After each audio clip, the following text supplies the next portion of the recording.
Hi. Okay. Okay. Hi. This is Caroline from the Happy Sensitive, and I'm here with Diana from the bravehearted.ch. And we just wanted to go through a little bit of a chat about what a highly sensitive person is. Diana was asking me about that. And I thought, well, the best thing is to go to Elaine Aron's site and walk through the self test and discuss that a little bit.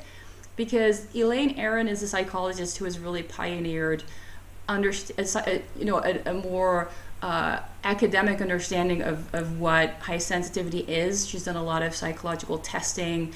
So she's really put together this kind of profile, this checklist to get a sense of what this is. And I think walking through the list, we'll talk a little bit about how there are lots of tests and quizzes online that are like, are you highly sensitive? And they talk more about what it means or the experiences around it. But the interesting thing about Elaine Aron's self test is it's very basic. It's very, very basic. So there are a lot of ideas about what a highly sensitive person is like. But when you look at the self test, as in, it really is more like your biological makeup, and it can express itself in lots of different ways. It doesn't mean you have a certain particular kind of personality. So, all right, so my internet's a little bit slow when I do Skype and something else, so let's see. Um, yeah, so Diana, you're on the page as well, right? Yes. Yeah, so the first one here is I am easily overwhelmed by strong sensory input. And that one just means that, because that's a little bit technical, right? Well, like, what does that mean? It means anything that you pick up with your senses, whether it's sounds, smells, taste, things you feel, that's sensory input. And as a highly sensitive person, you are more quickly overstimulated. So if you go to a place with a lot of people, a lot of sounds, a lot of smells, you're going to be tired more quickly than other people. You're going to be stressed more quickly than other people, just because your body is attuned to pick up more subtleties, which means it's processing more information, which means that in the same environment as somebody who is not highly sensitive, you're going to be tired and overwhelmed and stressed more quickly. It's really like a biological thing. It doesn't have anything to do with your self-confidence or your personality. It's really how your body is built. And the second one is I seem to be aware of subtleties in my environment. This one, if you're highly sensitive yourself, it probably shows up as, why does nobody seem to notice this thing that is so obvious? You don't realize that you're picking up subtleties. You think, why is everybody else so blind? It's because you're picking up subtleties. um, So that may mean that you can see from somebody's face that obviously they're unhappy or they're sad or they're stressed, and somebody else doesn't notice. It's not because it's invisible to somebody else, it's just because you're paying attention to it. So you're paying attention to a lot of little things, which means that you're understanding a lot more about your environment, but also because you're paying attention to so many things, you get overwhelmed more quickly.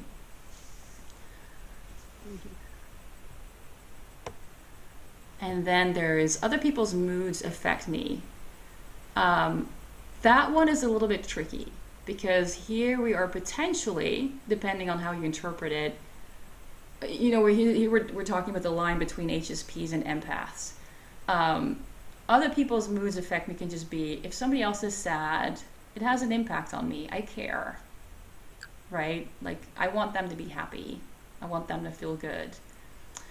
For empaths, other people's moods affect me means something totally different, as in, like, their moods are literally washing over me. That is not the same as HSP, but I'm bringing it up here because the way I look at it, like, empaths are a subset of highly sensitive people, and very often the two get confused, and this is the point where they get confused. So other people's moods affect me is part of being highly sensitive, but there are gradations, and to the most extreme, it goes into empath territory.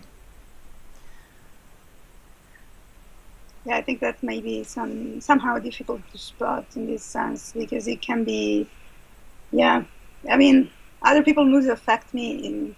I would say it's really difficult because it needs to be really aware of what triggers what.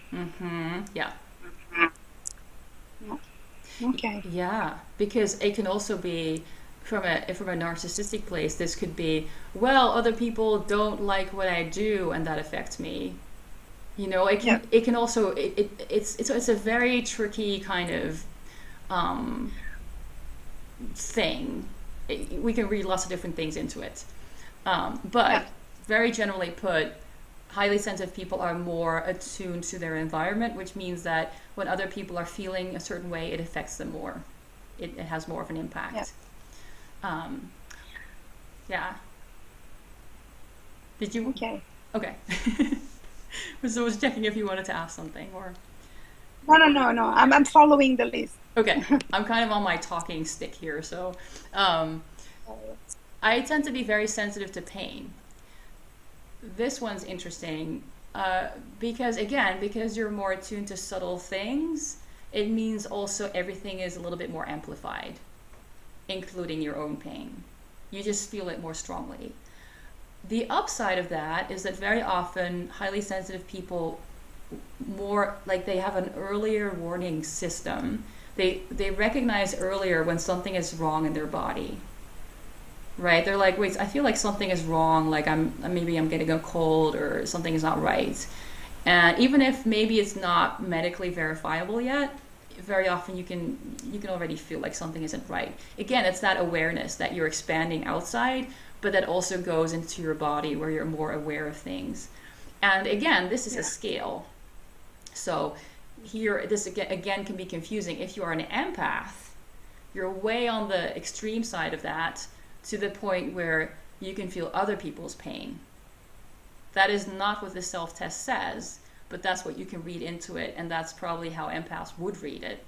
But that doesn't mean you're just HSP. It just actually it means it's like a separate thing.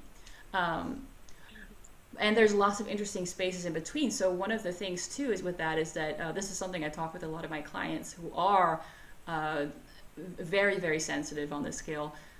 If I get an acupuncture treatment, and just to say I'm an empath as well, if I get an acupuncture treatment, I can feel what the prick points do in my body. I can feel the energy being activated. And then when I tell my acupuncturist about what's happening, it is exactly according to the textbook of what is supposed to happen, right? Um, It's so impressive. yeah, that's interesting, right? So it's like that feeling sense can go very deep, and it depends on kind of where you are on that scale. If it's highly sensitive or it's also into the empath realm. Um, and then, okay, I find myself needing to withdraw during busy days into bed or into a darkened room or any place where I can have some privacy and relief from stimulation. This is because your stress response is very much connected to sensory stimulation. So if you're stressed, the best way for you to relax is to dim the lights, mute all the sounds, remove all the stimulation, which means lying down so everything's stable, no sound, no noise, no people. And your nervous system kind of calms down. That's why you probably figure this out for yourself. You probably figure out at some point, like, I don't know why, but this works. This is a big reason why it works. Then I'm particularly sensitive to the effects of caffeine. Same thing. Your body is reacting more sensitively to everything. It's picking up on subtleties more, which means that things like caffeine, but also things like medication will have a stronger effect. One of the things I often say to HSP clients is, if you can, take child dosages of any kind of herbal or other kind of things, or even prescription medication. Like, discuss this with your doctor and see if if child dosages actually may be enough for you, and bigger adult dosages may be too much, just because your body is reacting more extremely to these things, which means we need less to have the same effect, which is a really cool That's thing, but you need to know about it. This is, I mean, I'm wondering if there is a field of medicine that is studying that. There should be. I don't know. Yeah, Hmm. absolutely. Because, I mean, that means that there's a different type, different dosage need. Mm-hmm. Yeah. Yeah, this is one of the things that kind of scares me about hospitals. If I ever have to go to the hospital, I would want to make sure that the doctors take me seriously when I say I'm highly sensitive, and that I don't need that. I probably do well with like half the dosage of things, depending on Mhm. things. But at the same time, once I was at the dentist and I had to have painful fillings done, and I actually needed like several shots of the pain medication because it was so painful. So I actually Mhm. needed more. Yeah, So in that specific, but yeah. it makes sense. The doctors are sensitive to that because actually, in my personal experience, I met some doctors in my life that if you're not dying, you don't have anything. I actually had the doctor telling me this in my face, like you're not dying, so it's fine. And I think that's really important because often, like in traditional medicine, the patient is associated to the sickness, and in my experience personally, so I think this is something really important. The doctors become, more aware and more sensitive that the patients that are HSV need a different type of care. Yeah, yeah. I know. I go to a dentist who is a. It's called a biological dentist in Dutch, which means that they use different kinds of sedatives and things and different kinds of materials, and they also run a test to see what you respond well to and what you don't respond well to. And that kind of alternative care is really something I would recommend for people who are highly sensitive. Like, find the healthcare practitioners in whatever field you need who are testing more to see what works for you, what doesn't. Because it's very likely that you're going to have slightly different reactions to things and that you need different dosages. And, I think a good doctor would figure this out with you anyway. They would not just say, well, this is standard here, take it, you're supposed to be okay. I think a good doctor would help to figure out what the right amount and the right medication for things. But it's good to know that yourself, that if you have a strange like a different reaction than most people to something, like your body literally is more sensitive, so that can be why. Okay. Yeah, so yeah, I don't want to stereotype things and say it's always this is always the solution. Like, it's not that simple, but there are yeah, it is important to know about it. um, I'm easily overwhelmed by things like bright lights, strong smells, coarse fabrics, or sirens close by. Again, this is because your nervous system is stronger. It's like being a dog. Like, dogs get upset by things because they can hear and smell things that we can't. It's a little bit like that. Yeah. Um, if you put me into a room where the music is so loud that your bones vibrate, I get a panic attack. It's so intense for me. I just can't stand it. But most people can stand it just fine. They can be in that room and just stand there and be like, meh, whatever. And I'm like, how do they do that? It's like, uh, and then I have a rich, complex inner life. So often, highly sensitive people are often quite reflective and kind of a little bit philosophical. They like to think about things.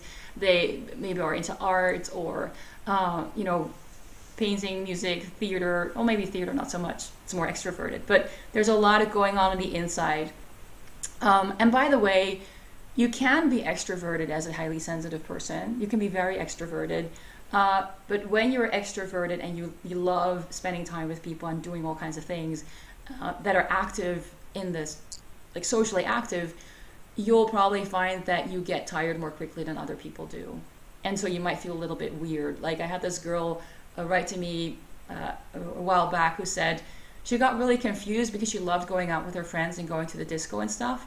But then after about 3 weeks, she'd be totally exhausted and she would stay at home for 3 weeks. And everybody would think she was depressed. And then she would go to the disco again, and she didn't understand why. I said, if you're highly sensitive, but you're also extroverted, you need that kind of stuff. You want to join all those things, but you also need to take more time to rest. And so, what you can do is is create a different rhythm. Not 3 weeks extroverted, 3 weeks introverted, but one day extroverted, one day introverted. 1 hour Yeah. extroverted, 1 hour introverted. I see what the balance is for you, so it becomes a little bit more easy for other people to predict also, and for yourself, obviously. Um, It's about really finding a balance also to plan, to schedule actually the social life in a way that feels good for you. yes, exactly, exactly. Um, okay, let's see. I'm made uncomfortable by loud noises. We talked about that. I'm deeply moved by the arts or music, often emotional things, like sensory things, like I'll have clients say, I love any kind of body butters and aromatherapy, and they love it more than most people would, right? All these sensory things are things that we can either get really overstimulated by, or we really love them, and they really, really feel really good for us. My nervous system sometimes feels so frazzled that I just have to go off by myself. It's kind of the same thing again. I'm conscientious because you're aware of so many things about other people in your environment. You tend to take that into account. Hmm. So it's a kind of a natural result of I Yeah. startle easily. Yes, because little things have a bigger impact on you. So, the kind of that kind of response is going to be more intense for you. It's going to happen more quickly. Um, I get rattled when I have to do a lot to do in a short amount of time. Again, because if you're working a lot, you're doing a lot of different projects, that creates a lot of stimulation. And then because you're picking up on subtleties also in the work you do yourself, you get more overstimulated. So it's like, you have to, like, the big thing with being highly sensitive is you have to manage your own stimulation levels. Um, and this is something I really had to I had to figure it. Knowing that is one thing. I really had to figure out how to do that for myself. So this is also something I work on with people. I came up with a bit of a system to do this, because it's one thing to know that you need to manage stimulation. It's another thing to actually do it practically. Like, Hmm. how do you do it? So there's more I can share there, but just to say, like, yeah, it's the knowing and the doing there can be quite a divide between those, but it starts with the knowing. Yeah. Um, when people are uncomfortable in a physical environment, I tend to know what needs to be done to make it more comfortable, like changing the lights or the seating. Again, the Hmm. subtleties. It's kind of obvious to you. You're like, oh, this light is flickering. Um, I was teaching a class once, and we had a beamer, and the Hmm. beamer was flickering very subtly, but it was flickering. And I said, oh, this thing is broken. I need to take it back. And students were like, why is it broken? What's wrong with it? I said, it's flickering. So right now you're not going to notice, but after about a half an hour of watching this, you're going to get really tired. And one of the students really looked very closely and said, oh my God, you're right, but they didn't see it. And for me, it was really obvious, like, oh, this thing is flickering. I have to bring it back. Um, yeah, so that's the kind of stuff that this point is about. Those things that are obvious to you that are going to have an impact on people, but they don't necessarily notice because it's a little thing. This makes it really clear how being hypersensitive is a superpower. Hmm. Yeah. Yeah. Yeah. Or, even like in classes, knowing when people are tired. Like, I mean, as an empath, I can feel it, but I can also see it. I think even if Yeah. I was not an empath, I'd be able to see it. So I know we had this old teacher once when I was still a student, this really old teacher, and he would keep talking, and he'd just keep talking and talking. And then when everybody was really, really quiet, he thought everybody was really attentive and listening. But in Hmm. reality, everybody had fallen asleep. Oh my He God. could not tell the difference. He could Yeah. not tell the difference. It was awful. And I was like, okay, this is an area where sensitivity is very helpful, because as a highly sensitive person, you will not make that mistake. Yeah. When you have a public, when you have an audience, basically. You kind of know where they're at, you know. Yes. Yeah, you kind of things make sense. You notice when the person in the back of the room is yawning, and you're like, oh, and then you think, oh, maybe it's break time, or maybe I we need to shake things up a little, or you know, um, yes, In um, So, the first thing that comes to me is, does this improve relationships? The fact that, as an ugly sensitive person can have more information about how the other person feel, does this improve the relationship? Well, that's yeah. This is a bit of a tricky area because what happens a lot is that people then take too much responsibility for the other person. They start to micromanage their partner. Okay. Right. And so this is something to learn. Like as a highly sensitive person, because you notice more, you have to learn to be okay with seeing things without intervening. Yeah. So to see that your partner is upset, maybe ask them, are you okay? Like, do you want to talk about it? If they don't want to talk about it, leave them alone. Don't try to fix it. Don't obsess about it. Don't try to, like, don't mommy them. Don't micromanage them. Leave them alone. And this can be a hard thing because a part of you is like, but yeah, but if I'm seeing it, I must be seeing it for a reason. No, Yeah.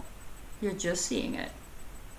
It doesn't mean like just because you can see that there's a lot of things we can see in our environment that we don't act on.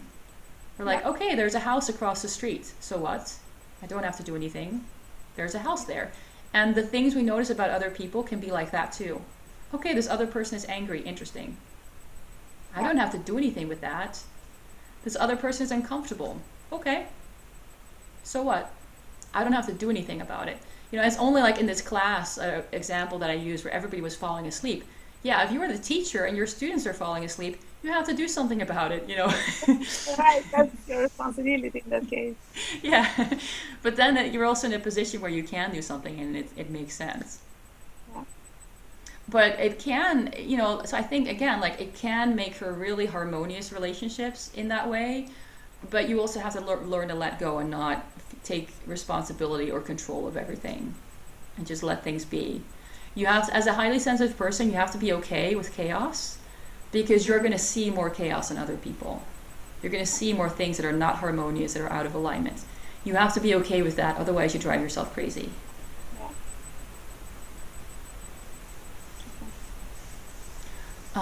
I'm annoyed when people try to get me to do too many things at once. Yes, because for you, doing one particular task has already so many details in it that another task at the same time is going to be more overwhelming. It's like when you get a standard, you get a task to do something, and for you there are like 50 little details that you can see. For somebody else doing the same task, there may be 25 details that they see. Less overwhelming. So you may be able to do it much better, maybe, if that is required, if it's required to be done in a lot of detail. Which is not always the case, right? We all, as highly sensitive people, we often think, oh, we have to do it really, really well because we can see how it can be improved. But then it can become this dark kind of perfectionism where, Yeah. it's not always helpful. Sometimes you just have to post the envelope and it doesn't matter where you put the stamp and it doesn't matter if you write the address in cursive or block letters or whatever. As long as it gets posted, it's fine, So noticing the details is not always useful. So again, you have to know when to use that and when to kind of ignore it. I try hard to avoid making mistakes or forgetting things. Honestly, I wonder about this one on the list. Hmm. I think part of it is that being conscientious, like not wanting to hurt anyone or mess things up because you're aware that there's details involved. But I also think this can be, this kind of like the kind of I'm not good enough kind of perfectionist thing that comes from how you were raised. Mm-hmm. Were you raised to be like you were not allowed to make any mistakes? Because when this particular one comes up with clients, there's always a story there. Yeah. Like, if I forgot something, I would get punished. It's not necessarily that's just part of your body or something. It's more like, as a highly sensitive person, if somebody tells you never to forget anything, you can use all your detail abilities to focus on that. Yeah. So you might get really good at not making mistakes, but it doesn't mean it's not part of your natural makeup or anything.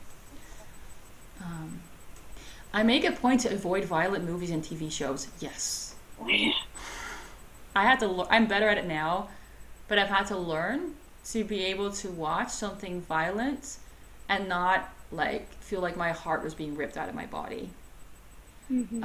And I'm not saying you have to learn. I'm just saying that for me, it felt like if it's part of the story, I didn't want to be so turned inside out by every possible violent thing that I could see. Because I was like, it's part of what happens in the world, and I do want to care, but I don't want to be ripped to shreds with like an image that I see every time. So, yeah, but oh my God, like, have you ever, I mean, seen or tried to see Kill Bill, that movie? Oh no, Yeah, that's not. exactly, right? Like, oh no, yeah, my family hired that movie once, and they turned it on in the first two, and I was like, I don't want to see it, but it was like on this big screen downstairs, and I saw the first 2 minutes, and I ran away crying. Just, I was like Oh, so shaken up. It's horrible. It's yeah. a horrible movie, and I was like, how can anybody watch this? And my whole family watched it. We're like, yeah, it's interesting. Um, so that's kind of how you know, like, yeah, if you recognize that one, you're probably highly sensitive. Good. Because you're watching it and you're empathizing and you're imagining also the whole what this means. I mean, it's harder to watch it as like just a movie, Yeah. you know. Um, I become unpleasantly aroused when a lot is going on around me. Again, like you get stressed, you get overstimulated when there's a lot going on, even if it's a happy thing, Yeah. right? Like big bubbly happy parties with lots of kids running around and screaming and loud music. It's like, please stop. Too much information. Um, Being very hungry creates a strong reaction in me, disrupting my concentration or mood. Yeah, Yeah. blood sugar levels. So, blood sugar levels impact your sensitivity. I am more sensitive when I'm hungry. Yeah. So, Makes totally sense. yeah. Changes in my life shake me up. Well, this is almost like it's almost like in sometimes in these tests it sounds like we're like mild autists, you know. In some ways. So, I mean, we're different because we are typically quite social, maybe not necessarily extroverted, can be extroverted, but quite social, as in quite aware of what people are going through, and socially having quite a high social EQ, I guess you call it Yeah. that. But we also do have, it can be helpful to think about kind of the autism model, because this is where you think about like, oh yeah, they don't like change. Everything needs to be the same, right? And there is somewhat of an interesting similarity in that autism also has a lot to do with overstimulation. Okay. So that's where there can be some small parallels, like, and it's not that extreme for us, but it can be sometimes the things that help for autistic kids can also help for us, like creating routines and keeping things the same, because it creates less stimulation. Yeah. So yeah, not just I don't want people to think, oh, Caroline said that highly sensitive people are autistic. No, that's not what I said, but yeah. Uh, um, I notice and enjoy delicate or fine sense, taste, sounds, works of art. Yeah, so we talked about this one. I find it unpleasant to have a lot going on at once. We talked about this one. I make it a high priority to arrange my life to avoid upsetting or overwhelming situations. But this is also where highly sensitive people get stuck. Yeah. I was thinking this is what you teach them, probably. Yes, yes, yes, because a lot of people I talk to have kind of isolated themselves as a solution, and that's not a solution. But it's kind of like, I guess it's kind of like this. If you have a sugar addiction, and all the candy you see you're going to eat, then you have to remove all the candy from your house. You can't go to the mall because there might be a candy store, and you have to avoid all the candy in the world because you have no self-discipline, right? Yeah. If you learn the self-discipline, then you can have the candy around and not eat it. It's okay. It's a little bit similar with sensitivity. Like, if you don't know how to really work with it and organize it for yourself, and how to, basically the thing is, if you're overstimulated, if you're stressed out, you can calm yourself. You can do things that calm yourself so that your arousal level goes down. Because we all have this healthy level of like, you know, in between a certain range, we feel good. And then if it's too low, we get bored. If it's too high, we get stressed. And I guess for a lot of people, that range is pretty big. For us, the range is smaller. You just have to learn how to stay in the range. And that means that when you get really stressed, you have to learn, how do I calm myself down? And also, ideally, because this is where a lot of highly sensitive people get stuck, is they know how to calm themselves down when they're completely burned out and they'll stay at home for a week. But that's not a sustainable solution. You have to learn how to calm yourself down when the stress is just minimal, so that you stay within your range before it gets really stressful. And that's what I teach people, how to recognize that, how to recognize the different phases, and the different phases need different kinds of intervention. If I'm in a panic, I can't go and meditate. It's not going to work. If I'm really angry, I can't meditate. If I'm really angry, I play a little computer game, calm myself down, and then I can do something else.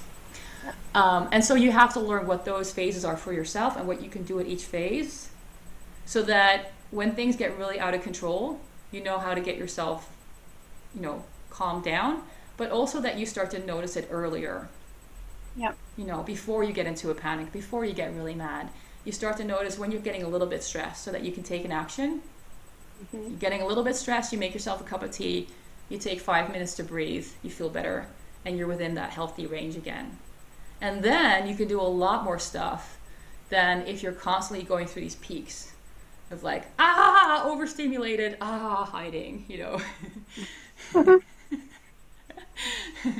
Yeah, so avoid upsetting or overwhelming situations. Yeah, this is, again, like, and this is how people get stuck and they don't do the things they want because they're afraid they're going to be overstimulated. And they say to me, oh, if you have your own business, then I guess you're not that highly sensitive. Yes, I am. That's a very good point. Yeah.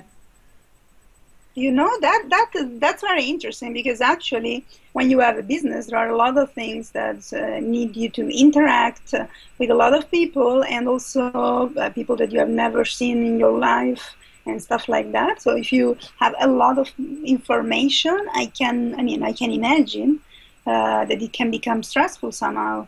So yes. You have, yeah. Yes, Do you exactly. work with entrepreneurs?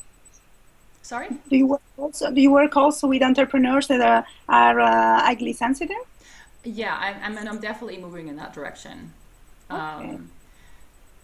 Yes, and one of the big things there is also just, you know, like learning how to manage your sensitivity from the inside out, and then also creating systems in your business that reflect what works for you. So an example of that is that somewhere, I think it was like a year ago now, November last year, I closed the comments on my website, on my blog. And the comments were very popular, lots of comments. But what was happening is that I had spam filters, but I still got a lot of spam. So I still had to like manually filter that out. And I got a lot of people who would anonymously share a lot of stuff about their life and their story on my website. Yeah. And it was a lot. It was a lot to process for me. And I realized that most of the people who were posting those comments they just wanted to like vent, or they just wanted to say that. They weren't really asking for my help. But it was still taking up a lot of my space in my brain and my time.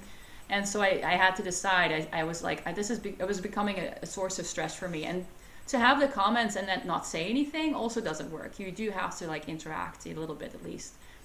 So I decided to close them. And so now I do encourage people to say something on Facebook. But the thing is, on Facebook, people are not anonymous, and their friends can see, so they share less, which is perfect for me, because I am very happy to hear about somebody's personal struggles, but I reserve that for my clients. Yeah. You know, because I can't do that for everyone. I can't have everyone in the world telling me their painful stories. It's just too much information. So sometimes it can be something simple like that, and saying, okay, this doesn't work for me. Boundaries are really important. Telling people how you work and what works for you, and making sure that you work in a way that doesn't overwhelm you, which probably means that you're going to have a less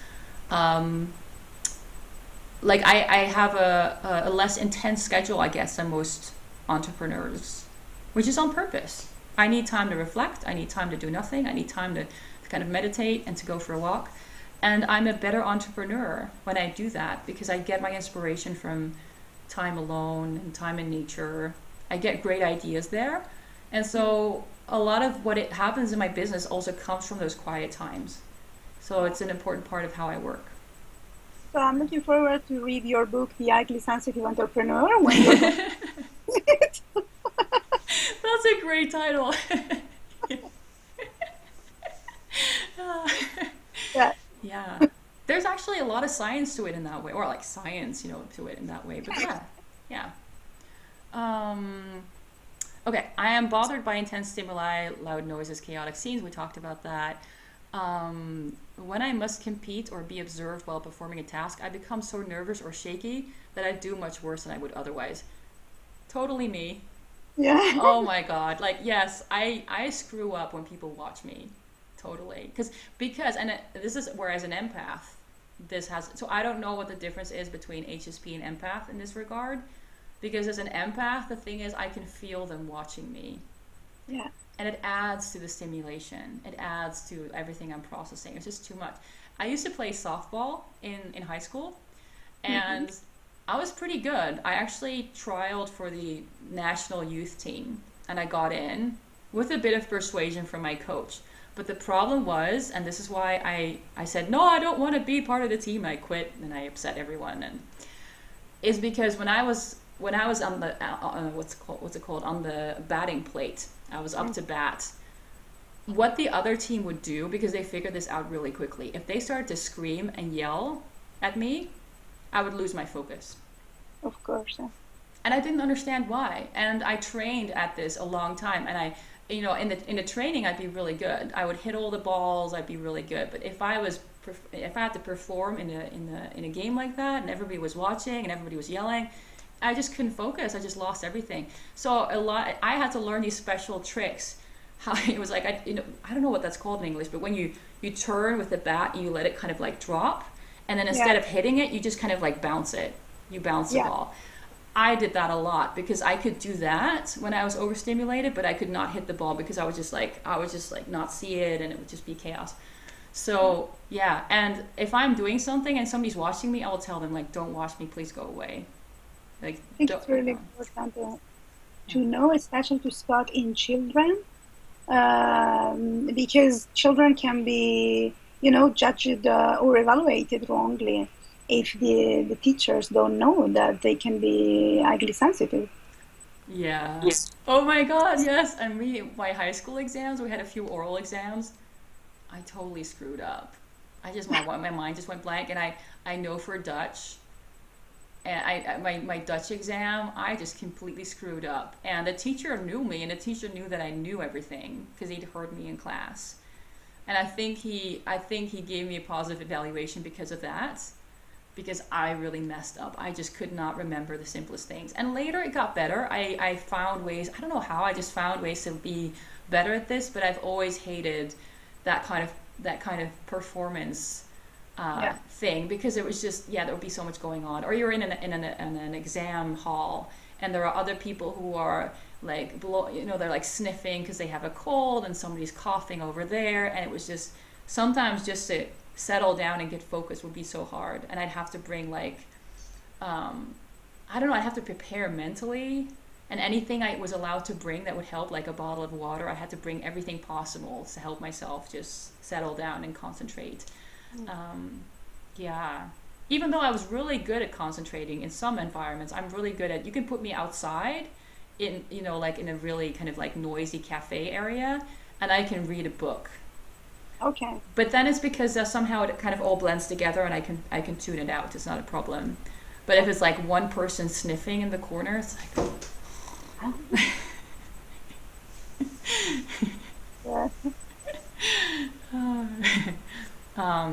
when I was a child, my parents or teachers seemed to see me as sensitive or shy.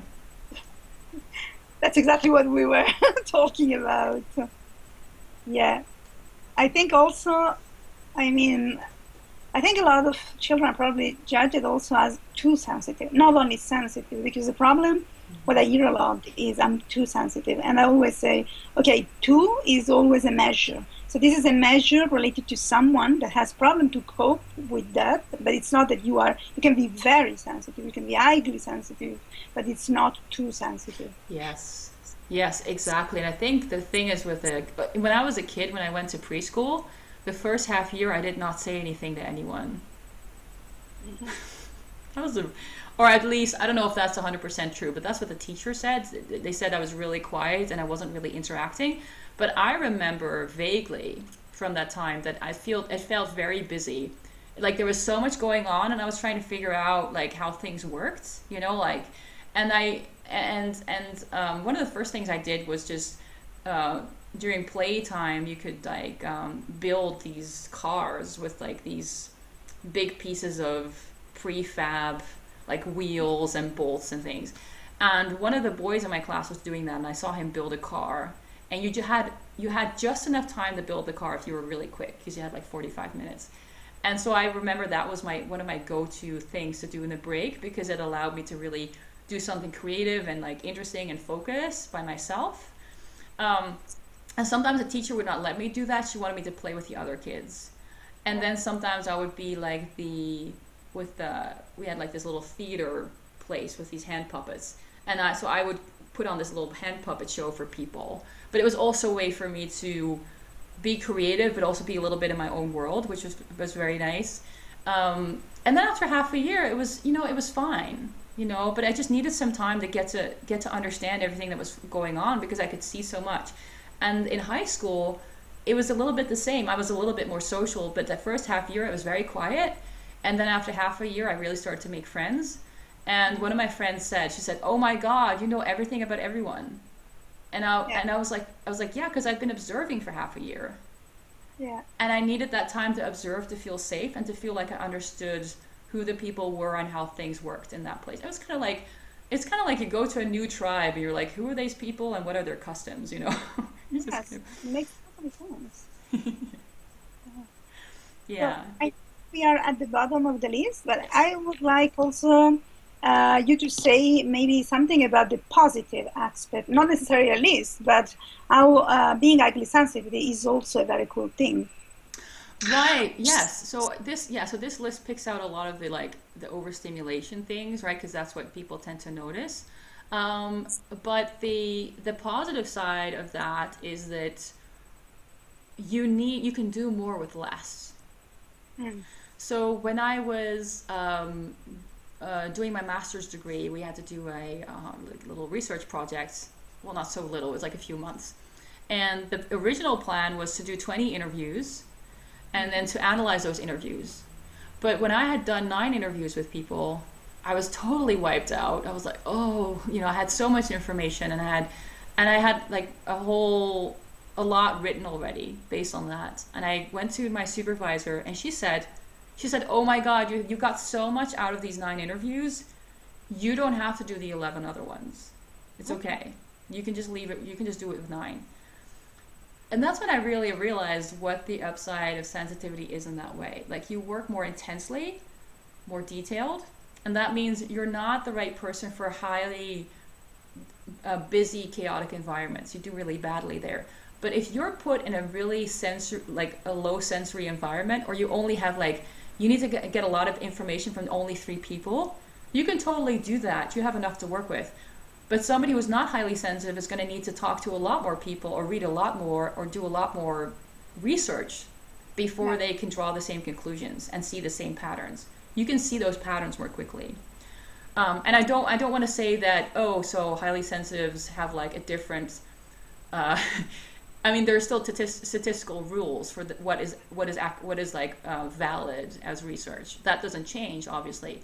But in your personal life, when you give yourself the space to take the time to learn things, you get it more quickly. So my first year of university, I was so tired and so overwhelmed. And I didn't understand why. But what happened was I'd taken a few gap years, done other things. So when I went to university, I'd forgotten a lot of the history stuff. most of my the other students came straight from high school. They all had that fresh in their head. So they could kind of like go from what they remembered from high school. They didn't really have to study so much. What I did in the first year is we had all these introductory courses, but the introductory courses didn't feel introductory to me. It felt like the whole course. It was like an introduction to kind of historical topics or sociology. Felt like this whole field was introduced, like was brought into the class. And I felt like there were so many questions based on that introductory material, and I could not really understand it if I had the answers to those questions too. So I did a lot of extra research to understand the basics. So when I got to year 2, everything was so much easier because a lot of those questions I had already answered. I'd already done that research. I'd already like thought about those things. But my peers were struggling in year 2 because for them that was the year they really had to start working. Yes.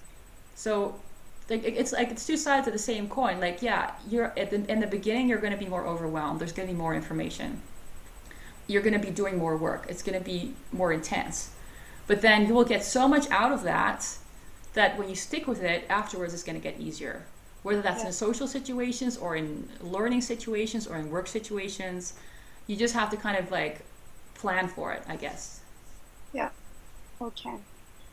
So yeah, the message that I think it's important to pass is that if you are highly sensitive, it's very important to embrace that and to find positive ways and solutions to live a very good life and actually take advantage of your sensitivity. Yeah. Go to the places where your sensitivity is useful and stay away from the places, or not like stay away as in hide, but don't try to force things that are just going to be really difficult for you because you think you should. Yeah. So go to places where the sensitivity is celebrated, I would say, not tolerated. Yeah. Yeah, for me that went with when I was a teacher, the groups that I was teaching were about 12 students, 13 students, and that was already a lot of information for me, a lot of stuff going on because those were discussion groups. So we had a discussion leader, we had somebody who was taking notes, I was there to help organize the discussion. You have 12 different people doing different things kind of all at the same time, and then you have the interaction between them, you have the overall group atmosphere, you have your lesson plan, like what they need to get out of the discussion, like whether they get along, those kinds of things. So there's that was a lot going on, and I realized that even though I was really good at it, and I had people say that, they were like, oh my God, you're amazing. Like you see so much, you see all these things that are going on. It's like, yeah, but it was really draining. And so after, the whole university part of my career, let's say, I really thought about, what really works for me. And I realized actually teaching one-on-one is much better suited for me because I get all this information from someone, but I can actually do something with it. Yeah. So, but if I try to push myself into working at a high school with 40 students, recipe for burnout. That is not my best place to work. That's not where I do my best work. My best work is working with people one-on-one in a more quiet environment, which for other people might be very boring. They're like, how can you do that? It's so boring. It's like, it's so interesting. So would you like to give some more information to people to where they can find you, like your website? Yeah.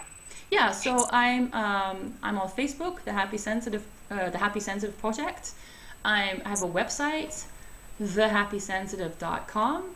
I'm on Twitter, ID Sensitivity, and I have on my website lots of articles. There's a free little course you can take. How to grow your happy sensitive intuition, which is really kind of about validating and honoring your sensitivity, to make a start with that. Like the main place to find more about my perspective and how I do things, and just I have lots and lots of articles and podcasts now and videos are all on my site on thehappysensitive.com. That's true. The first time that I landed on your website, I was impressed by how much material was there. Yeah, it's been a while. It's been several years now adding to it, and now it's become quite a library. Yeah. Yeah, that's great. I think that's absolutely needed. Yeah. Okay, so thank you for this introduction. Thank you for asking me. Yeah. So if people have some specific question, then can they reach out to you or maybe just comment? I don't know. Oh, What yeah. question? The best way, so again, this is the boundaries thing, right? Because I used to have, when I was like a little site on the internet, I had this little thing on my site that said, like, yeah, write to me. And I had maybe two people write to me per week, and it was totally fine. Now the site's a lot bigger, and if I do that, I will get 30, 40 people writing to me per week. And I can't do that. So if people want to know more and it's not, whatever they're looking for is not in the article, the best way is to set up a clarity call with me. And Okay. it's on my website. If you go to the contact page, there's also a link there. It's also at the bottom of my about page. There's links in various places. But that's I set up this. It's very low cost, at least for this kind of work. So it's only 20 euros, which is like 21, $22. It gives us half an hour just to talk about whatever you want to talk about. And because we're talking, you can share so much more information in talking than in writing, right? So we can get a lot done. And then for anyone who's interested in working with me, I also add on free time to that half hour. But the half hour is really just for you to answer any questions, to give you any tips, to help you understand something that's going on in your life. That's the best way for me to help someone really understand something quickly. Okay, that's perfect. Thanks a lot then. Yeah, you're welcome. Thanks for asking me. Oh, wait, I have the recorder on, so I should now turn it on. I'm still on the site. Okay. Turn it Yeah, off. I need to turn it off. Yeah, because I was still looking at the highly sensitive papers site. Oh my God. Okay.